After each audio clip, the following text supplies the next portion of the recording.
आप देख रहे हैं STV24 न्यूज चैनल। खबर यूपी के जनपद मैनपुरी के कस्बा भोगांव से बड़ी खबर आ रही है सामने।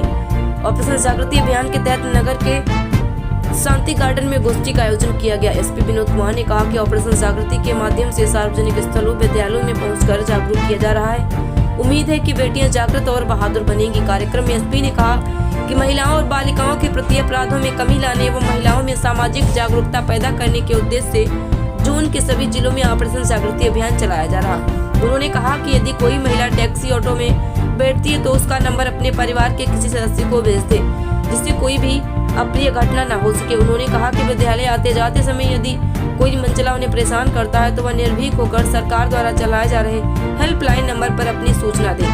प्रत्येक थाने में महिला हेल्पलाइन बने हुए हैं। यदि आप घर के आसपास कोई महिलाओं पर उत्पीड़न करता है तो आप थाने जाकर अपनी शिकायत दर्ज करा सकती हैं। आपकी पहचान गोपनीय रखी जाएगी। उप जिलाधिकारी संध्या शर्मा ने कहा कि महिलाओं और बालिकाओं के प्रति अपराधों में कमी लाने के लिए उन्हें जागरूक करने के लिए ऑपरेशन जागृति अभियान चलाया जा रहा है, जिसमें महिलाओं को सुरक्षा संबंधी जानकारी दी जा रही। उन्होंने कहा कि ऑपरेशन जागृति अभियान महिलाओं एवं बालिकाओं को उनके अधिकारों के प्रति जागरूक करना है। क्षेत्राधिकारी सुनील कुमार ने कहा कि कुछ लोग महिलाओं को ढाल बनाकर जो लोग झूठी FIR दर्ज कराते हैं उनके खिलाफ कार्रवाई की जाएगी। उन्होंने कहा कि महिलाओं से केसबंदी के तहत केस दर्ज करवाना भी अपराध है। प्रभारी निरीक्षक हरवेंद्र मिश्रा ने सभी आगंतुकों का स्वागत किया। इस मौके पर चेयरमैन नेहा तिवारी, चेयरमैन प्रतिनिधि आशीष तिवारी, डॉक्टर मनोज दीक्षित, ब्लॉक प्रमुख प्रतिनिधि कश्मीर सिंह, डॉक्टर मोहित चतुर्वेदी, हर्ष दीक्षित, विमल किराना स्टोर, सुनील राजपूत, जितेंद्र राजपूत, जिला पंचायत सदस्य आस्तेंद्र गुप्ता, नितिन उमेश वर्मा, आशीष पाठक, शीश राम प्रधान राजपूत आदि लोग रहे मौजूद। देखिए पूरी खबर सहयोगी संवाददाता नेत्रपाल श्रीवास्तव के साथ में पूरी रिपोर्ट। समस्याएं देखने को मिल रही थी, उसी के परिवेश में ये संकल्पना है। और आप लोग देख रहे होंगे कि महिलाओं के प्रति चाहे अपराध हो या कोई भी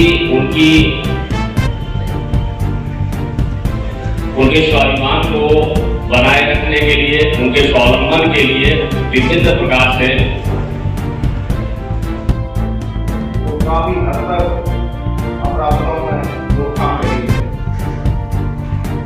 एक छोटा सा मैं शुरू करूंगा, यहाँ पे सभी अभिभावक भी बैठे हुए हैं, कि आप अपने बच्चों को मोबाइल फोन तो दें, लेकिन आपको ये भी नजर रखनी पड़ेगी कि उस फोन का पढ़ाई लिखाई के लिए या ऑनलाइन क्लास के लिए सदुपयोग के साथ सदुपयोग कर रहे हैं। कहीं ऐसा तो नहीं कि सदुपयोग करना तो अच्छी बात है, कहीं उसका दुरुपयोग हो रहा हो। इसलिए हमें और आपको इस बात पर भी परिवार में नजर रखनी पड़ेगी। ये भी जो कदम होगा उससे बहुत हद तक जो हमारे पूर्व वक्ता के लोगों ने जो बात कही है उस दिशा में बहुत ही सफल होगा। आए हुए सभी अतिथियों का, सभी संबरामजनों का मैं हृदय से बताया गया था। इनका जो ऑपरेशन जागृति का उद्देश्य है वो जो आजकल महिलाओं को बना करके सामान्य मारपीट के या पारिवारिक जमीन संबंधी विवादों में घसीटा जाता है और पुरुष बना करके उनका महिला उत्पीड़न सामान्य विवादों को बना दिया जाता है। तो उनके संबंध में उनकी काउंसलिंग करना और उनको बताना, सारी चीज़ों को, कानून के पहलुओं को बताना। साथ साथ बहुत सारी पीड़ित महिलाएं होती हैं जो जिनको ट्रॉमा की स्थिति में ऐसे पहुंच जाती हैं, मानसिक स्थिति ऐसी हो जाती है कि वो सामान्य जीवन जीने में कठिनाई महसूस होती है। तो उनको भी किस तरह से हम लोग परामर्श दें, किस तरह से उनका पुनर्वास की बात करें, ये कार्यक्रम इसमें शामिल है ऑपरेशन जागृति में। साथ साथ बहुत बड़ा आजकल जो साइबर बुलिंग हो रही है, साइबर हिंसा हो रही है, साइबर अपराध हो रहे हैं, उनमें किस तरह से हम लोग काउंसलिंग करें, किस तरह से उनका सहयोग करें, कैसे उनका बताएं गांव-गांव में जा कर के कि आप किन किन चीज़ों से आपको सावधानी बरतना है। तो ये सारी चीज़ों को एक व्यापक स्तर पर अभियान चल रहा है और इसमें एक टीमें तैयार की गई हैं जो गांव-गांव में जाकर पूरे थाना क्षेत्र के हर गांव को, हर वार्ड को इसमें कवर करना है और वो टीमें जाकर के ये सभी बिंदुओं को बताएंगी, न केवल उनको जागरूक करेंगी उनको, बल्कि उनका परामर्श करना, उनको सहायता देना, उनको जो सरकारी योजनाओं का लाभ है वो दिलवाना तथा उनके पुनर्वास की व्यवस्था करना, ये सभी चीज़ें इसमें समाहित हैं। और अगर ये कार्यक्रम हमारा सभी लोगों के अपील भी की गई है पूरी तरह से सहयोग करेंगे तो निश्चित रूप से ये कार्यक्रम सफल होगा और न केवल अपराधों में कमी आएगी बल्कि जागरूकता का व्यापक प्रचार प्रसार होगा और उसमें लोग शामिल हो सकते हैं। इस अभियान के लिए कोई समय निर्धारित किया गया है या ये आगे भी ये इसका कोई समय? 3 महीने का समय था जिसमें हम लोग अभी शुरुआती दौर पे चल रहे हैं। ये पूरे जनवरी तक चलेगा और पूरे जनवरी के बाद इसका इम्पैक्ट असेसमेंट होगा कि हम लोग कितना इसमें जो हमारा उद्देश्य है उसमें कितना सफल हो पाए हैं। तो ये लगभग 3 महीने का है जो पूरी जनवरी तक चलेगा। यहाँ सभी सावधान जो यहाँ इस मिशन जागृति में आए हुए हैं क्योंकि ये 3 फेज में शुरू हुआ है। अगर हम पिछले कुछ वर्षों में देखें तो महिला अपराध के प्रति बहुत ज़्यादा जो है तो महिला अपराध बहुत बड़ी संख्या में देखने में आ रहे हैं। महिलाओं के प्रति चाहे अपराध हो चाहे साइबर क्राइम हो, महिलाओं के प्रति जो साइबर क्राइम देखने में आ रहे हैं। इसके अलावा अगर हम देखें तो महिलाओं के द्वारा कई बार झूठे आरोप भी जो लगाए जाते हैं, कई बार दोषी है या नहीं है ये भी नहीं कुछ क्लियर होता, लेकिन कई बार ऐसा हो जाता है कि महिलाएं जो है उनको आगे रखकर ना देखें। तो कहीं ना कहीं महिलाओं को ही प्रोजेक्ट मिशन जागृति जो चलाया जा रहा है वो उन्हीं उद्देश्यों को लेकर चलाया जा रहा है कि महिला अधिकारों के प्रति और अपराध के प्रति पा रही हैं कि अपराध किसे कहते हैं, तो कहीं ना कहीं उनका उपयोग ही होगा। भी आ रहे हैं जहां महिलाओं को का अपराधीकरण, प्रेम प्रसंग होना एक अलग बात है, लेकिन वो भी अपराध के दृष्टिकोण में कई बार सामने आया है।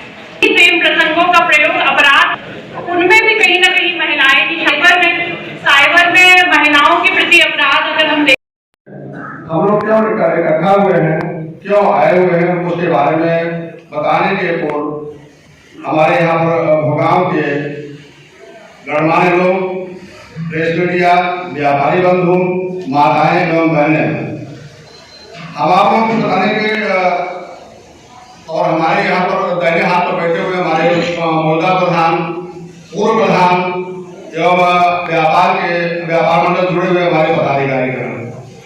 मैं जानना चाहूँगा कि इस हमारे जो गांव के प्रतिनिधित्व कर रहे हैं क्या है, इसी कार्यक्रम के मध्य में हमारी अफसरों को इस कोरोना काल में बहुत ही संघर्ष करते हुए आम बाजारों में लूट पाट होती जो खाकी न होती, जो खाकी न होती।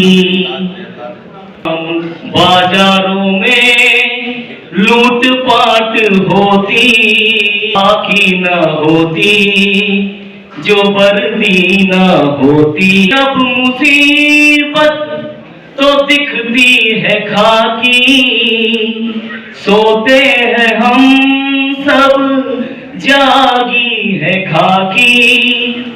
आए जब मुसीबत तो दिखती है खाकी, भी माँ बहनों की सुरक्षा न होती, जो खाकी न होती, जो वर्दी न होती।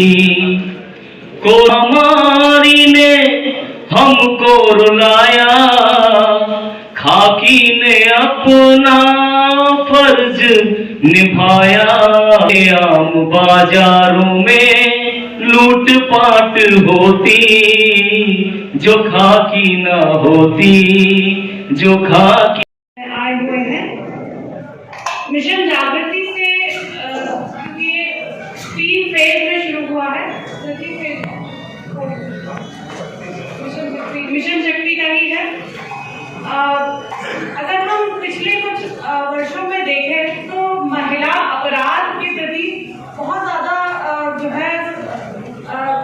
आई है।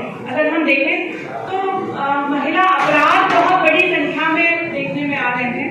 महिलाओं के प्रति चाहे अपराध हो, चाहे साइबर क्राइम हो, महिलाओं के प्रति जो साइबर क्राइम है वो है या नहीं है ये भी नहीं कुछ क्लियर होता। लेकिन कई बार ऐसा हो जाता है कि महिलाएं जो है उनको आगे रखकर ना झूठे आरोप लगाए जाते हैं। तो इन सारी चीजों को अगर हम देखें तो कहीं ना कहीं महिलाओं को ही प्रोजेक्ट किया जा रहा है। तो इसीलिए मिशन जागृति जो चलाया जा रहा है वो उन्हीं उद्देश्यों को लेकर चलाया जा रहा है कि महिलाएं जागरूक हों अपने अधिकारों के प्रति और अपराध के प्रति। क्योंकि अगर महिलाएं ही नहीं समझ पा रही हैं कि अपराध किसे कहते हैं तो कहीं ना कहीं उनका उपयोग ही होगा। अभी जैसा मैं आ रहा था तो हमारे सीओ साहब ने जो बताया कि ये केवल अभी एक पायलट प्रोजेक्ट के तौर पर है। ये 2 मंडलों में, अलीगढ़ मंडल और आगरा मंडल में ये चलाया जा रहा है। ये आगरा मंडल की जो हमारी एडीजी मैडम है अनुपम कुलश्रेष्ठ, जो बहुत सीनियर आईपीएस लेडी है, उनकी संकल्पना से ये कार्यक्रम चल रहा है। और ये जो हमारे बीच में तमाम तरह की चीजें जो डे पर डे की वर्किंग में पुलिस में अन्य विभागों के उसमें आ रही हैं, उसमें जब देखा गया कि किस तरह से महिलाओं का किस तरह से काउंसलिंग हो सकती है, किस तरह से पुनरुद्धार हो सकता है, किस तरह अपराधों से बचाव हो सकता है, किस तरह से कई बार ऐसी स्थितियां आ जाती हैं कि वो अंदर समस्याएं देखने को मिल रही थी। उसी के परिवेश में ये संकल्पना है। और आप लोग देख रहे होंगे कि महिलाओं के प्रति चाहे अपराध हो या कोई भी उनके स्वाभिमान को बनाए रखने के लिए, उनके स्वावलंबन के लिए विभिन्न प्रकार से सरकार प्रयत्नशील है। उनके लिए बहुत सारे कार्यक्रम चल रहे हैं। पुलिस विभाग की मैं बात करूं तो 2020 में मिशन शक्ति का कार्यक्रम शुरू किया गया था अक्टूबर 2020 में।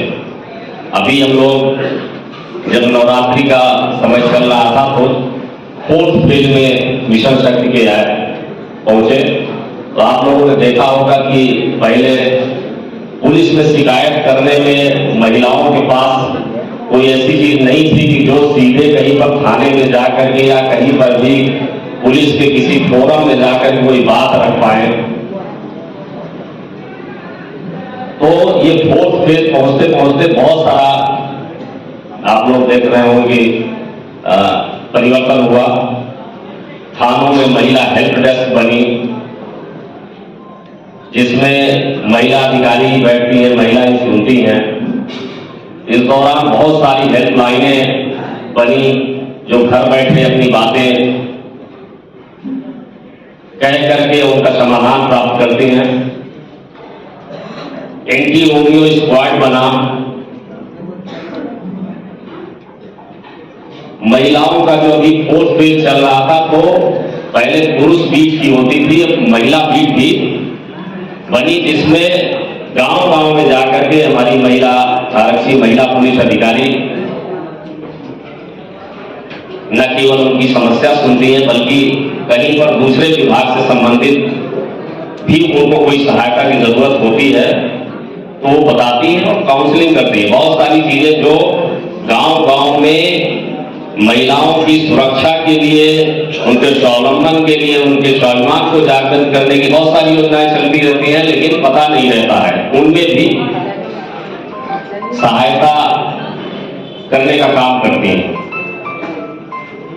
और आप लोगों ने देखा होगा कि पुलिस विभाग में महिलाओं का प्रतिनिधित्व हर थाने में पहले तो आप लोग देखते रहे होंगे कहीं मुश्किल से 1-2 महिलाएं रहती थी, तो अब 20% रिजर्वेशन के साथ अच्छी खासी संख्या में हमारी महिला पुलिसकर्मी हैं, तो सबको व्यापक स्तर पे गांव में जो महिलाओं की सुरक्षा के लिए उनके लिए विभिन्न डायरेक्शन दिए गए हैं। उसी से एक कदम आगे ये ऑपरेशन जागृति का कार्यक्रम है। देखने को यह मिल रहा है कि जो जमीन जायदाद के विवाद हैं, जो पारिवारिक विवाद हैं, छोटे मोटे आपसी लड़ाई झगड़े हैं, उनमें कई बार महिलाओं को आगे करके उसको महिला उत्पीड़न का रूप दे दिया जाता है। ये प्रवृत्ति आजकल देखने को मिल रही है। तो ये किस तरह से इसमें काम हो, क्योंकि जब कोई FIR लिखाता भी है तो FIR तो लिख दी जाएगी, लेकिन उसमें कार्रवाई वही होगी जो सही होगा, जो घटना सही पाई जाएगी।